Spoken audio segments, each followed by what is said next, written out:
Welcome everyone to Talk the Talk, and I'll be your host. They call me This Is Your Boy 360, and we'll be discussing today about civil rights. Now, the reason this has become such a big topic is because it's really becoming evident, at least to me and the people that I speak with, that the Civil Rights Act of 1964 is just a law that's put into place, and we, as people of color, are still being discriminated against, and at the worst levels, discriminated against so badly that some have found themselves murdered at the hand of the same law enforcement officers that sworn to protect them. Now, interesting enough is that black people of color are proud people. We don't want any handouts. We don't want people giving us anything. We want to kind of make it ourselves. But the world on the outside believes that we're looking for handouts. We're looking to be given extra points when we take a civil service exam. And many of us are highly educated. We don't need any help taking tests. I mean, math was never one of my strong points, but I still don't need anybody to help me pass a math test.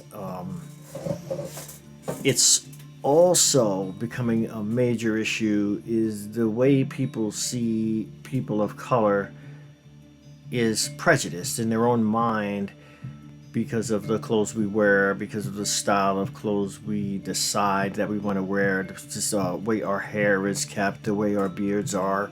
It's a whole bunch of other things. The glasses we wear, because we have earrings. But when you look around, everybody else is looking the same way. But the difference is the color of the skin. I mean, I don't know about you all, but I've been places and past people, and they've like got a tighter hold in their pocketbook.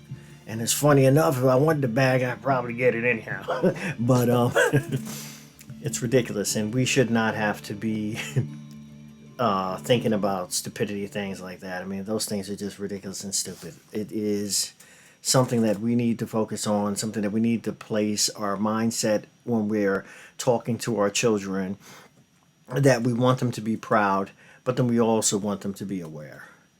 I am certain that people that they call like the Karens, they'll see something, they'll call something, and when the police come, you may have just been sitting there on your phone, and now you'll find yourself with a misdemeanor charge of trespass or something like that, just because somebody thought that you fit the description of a criminal or of a rapist or, of someone trying to do them harm.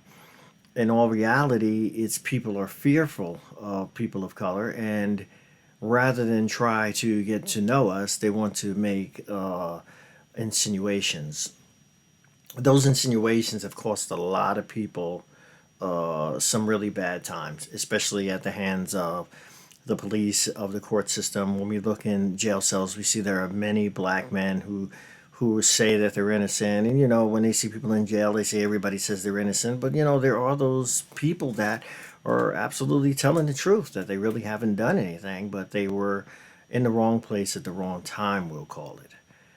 The problem here comes in is we are not in a position really to fight against it because a lot of us are passive. What we've seen during the Black Lives Matter movement with George Floyd was something that was amazing, that we could get everybody in unison standing.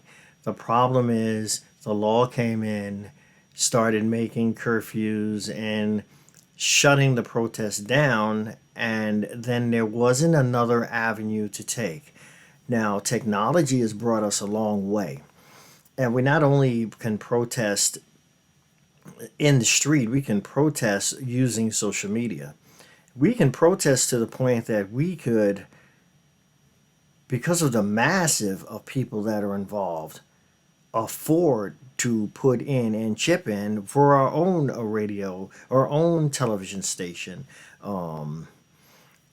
Trump has some kind of show. It's America something. I don't really know the name. I don't really care. But he had created this radio station, not radio station, it's a television program to to use his fake news, talking about how the presidency was stolen and different things.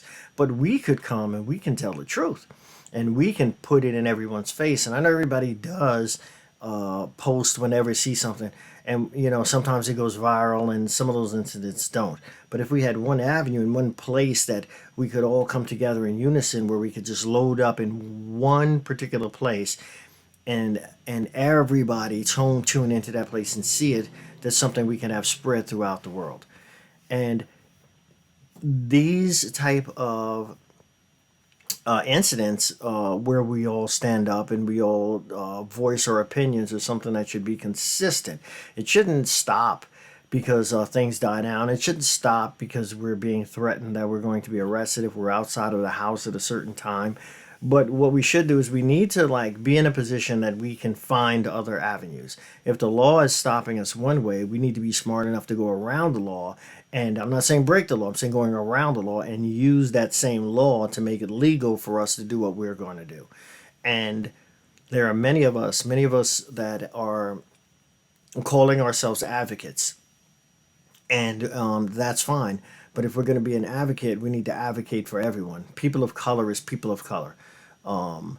We are staying localized because we're all talking about our own individual communities, but we need to think past that. So if there's something or an incident going on in a neighborhood down the road, so I'm in Virginia, so if something's happening in Norfolk, but I'm in Hampton, I can still go to Norfolk and give support.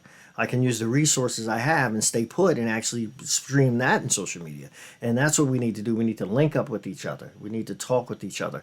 And we need to find positive ways to teach each other. We need to, especially the campuses. The students have always had a lot of power with protests. This is something that's been going on from way back in the early 60s, that they can do a lot of things, and they can actually protest and they can actually put it out there. The media is going to give them that attention, whereas me or you would call the media and maybe they wouldn't, but they would definitely give it to a university when they're standing and they're fighting against something that's justice. So once again, I urge everyone to actually take a minute. You can Google it and you can find the Civil Rights Act of 1964 and actually sit down there and read it, because it is very interesting that it's not only talking about the blacks that were having an issue, it's talking about everyone. It's talking about women also, regardless of their color, being treated differently and being discriminated against because they were women. And some people don't even know that many years ago, that God forbid if your husband left that you would not be able to get a job because they didn't give women jobs back in those days. The husband's supposed to support the woman. And when they try to go out there and get a job, maybe they get a job as a secretary or something, but they ain't going to pay that well. It's the same thing like some of us people of color see, that we get paid less money than our white counterparts. And, it's just a fact of life. And it's something that we need to been fighting against, but it's the corporations that are actually putting that prejudice in, because it's their responsibility to be looking and making sure the salaries are the same across the board depending on your titles, but they don't do that. And that's another thing, but we can't fight everything at one time. So right now, what we're looking to do is we're looking to ensure that when you get pulled over by the police, that you are being respected, that you are not treated or profiled for that's why you were pulled over.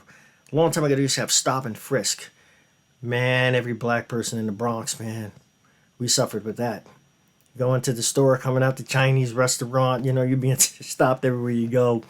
And, I'm laughing, but it wasn't funny, because sometimes it would cause, there wasn't like diversity at the way there is now. You cop kick in the street, push you down, shove you down, beat you up, take you around the corner, beat you out of the way, leave you laying there, and then drive off. And, it was it was terrifying in some instances. Then thank goodness that it was a district judge, I forget his name, but he was the one to come and say, hey, no more stop and frisk, it's against the Constitution.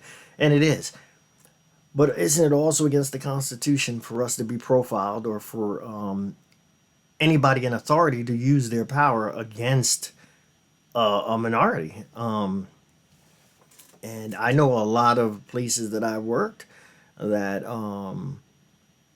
there weren't that many blacks sitting in the executive areas. There weren't any blacks. There weren't any Latinos. There were maybe one woman, and we were kind of sectioned. Like we could work in the mailroom. We could work in IT.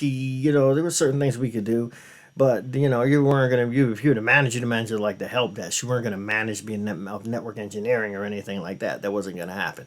But the funny thing is now is that we see that there's a lot of gains. Shoot, we had Obama be elected the president of the United States. There's no feat that can't happen, and there's no feat that can't be done.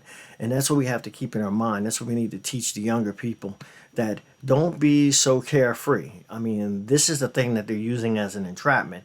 They're telling everybody, hey, it's a liberal world, it's carefree, you can choose your gender, you can do this, you can do that, you can do this, because they're trying to mask the fact that we're still being segregated against, we're still being discriminated against, we're still being harassed, we're still being disrespected. And by using other instances of things and giving you a little something you want, we don't want a little, we want it all. And I'm going to stop here, and we're going to continue this discussion next week. And I'd like everybody, like I said, read the Civil Rights Act of 1964, and let's come on back and let's have a great discussion. Once again, this is your boy 360, host of Talk the Talk. I'll see you again next week.